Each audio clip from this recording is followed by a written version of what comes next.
If you bought and held the wrong great company, you didn't invest, you volunteered.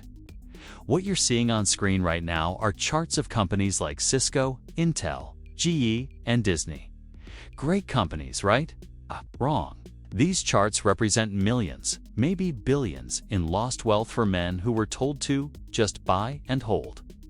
Because buy and hold works until it doesn't. And nobody tells you when to get out. So why did so many of us fall for this story? It's simple, it's easy. It sounds disciplined. And honestly, it feels masculine, stoic, patient, unemotional, just ride out the storm. But here is the secret. The financial media and the big fund managers benefit every single time you refuse to sell. Because time in the market is so much easier to market than actual risk management. Let me be crystal clear. Buy and hold wasn't built for individual investors like you. It was built for giant institutions. You've heard the success stories, but let's look at the data they never show you. Take Cisco back in 2000. It took over 20 years just to revisit its old highs. Adjusted for inflation, you're still down. Or how about Intel? It went completely flat for a decade while the rest of the market doubled. And GE, the ultimate dividend darling. It became a capital destroyer. Even Disney, with all its brand power, became dead money for years. Here's the key takeaway. Buy and hold works great for index funds, but it's not a guaranteed winner for individual stocks. The market doesn't owe your favorite company anything.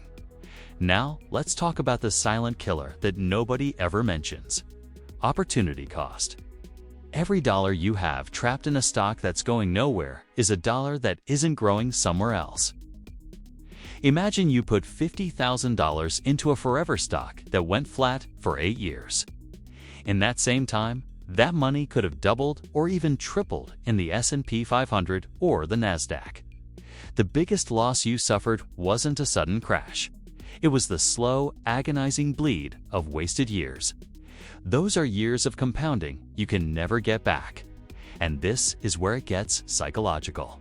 Buy and hold becomes a mental trap, especially for men. Why? Because we hate admitting we were wrong. Selling a stock at a loss feels like personal failure. It feels like weakness, like you didn't have enough conviction.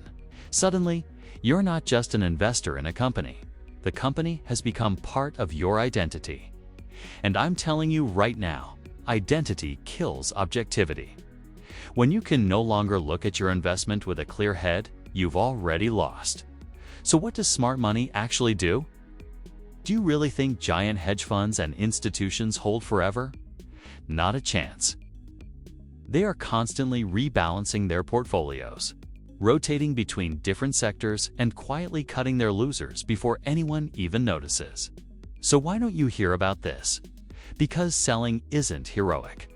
Admitting a mistake and exiting a position isn't a sexy story for social media. Smart money isn't loyal to stocks, it's loyal to performance. And that's a lesson that could save you a fortune. But to be fair, there are times when buy and hold can work. You earn trust by telling the whole truth. It works if you're buying a broad market index, not just a single stock. It works if you actually rebalance your portfolio periodically. It works if you are actively tracking the company's fundamentals and they remain strong. And it works if you consciously accept that you might underperform the market by sticking with your pick. The most important thing to remember is this: buy and hold is a strategy, not a religion. It should be a tool in your toolbox, not an unbreakable vow. So what's a smarter way to approach this? Let me give you a practical framework. You hold a stock for as long as your original reason for buying it, your thesis, is still valid. But you need to have rules for selling. You sell when revenue growth breaks down. You sell when profit margins start to collapse. You sell if the management team that built the company leaves. You can even set a rule to sell if the stock underperforms the S&P 500 for 2 years straight. Use simple tools like a stop loss or a time-based exit. Real discipline isn't holding on blindly. It's knowing when it's time to walk away. Let's end with a final reality check. The buy and hold strategy didn't fail you. Blind faith did. Your loyalty to a stock ticker on a screen cost you money. The market doesn't reward loyalty. It rewards adaptation. It rewards those who can see reality for what it is and act accordingly. If a strategy you're using can't be questioned, then it's not investing anymore. It's just a belief. If this video challenged what you've believed for years, hit that subscribe button. I want you to comment below. What stock are you still holding on to purely out of hope? See you in the next video.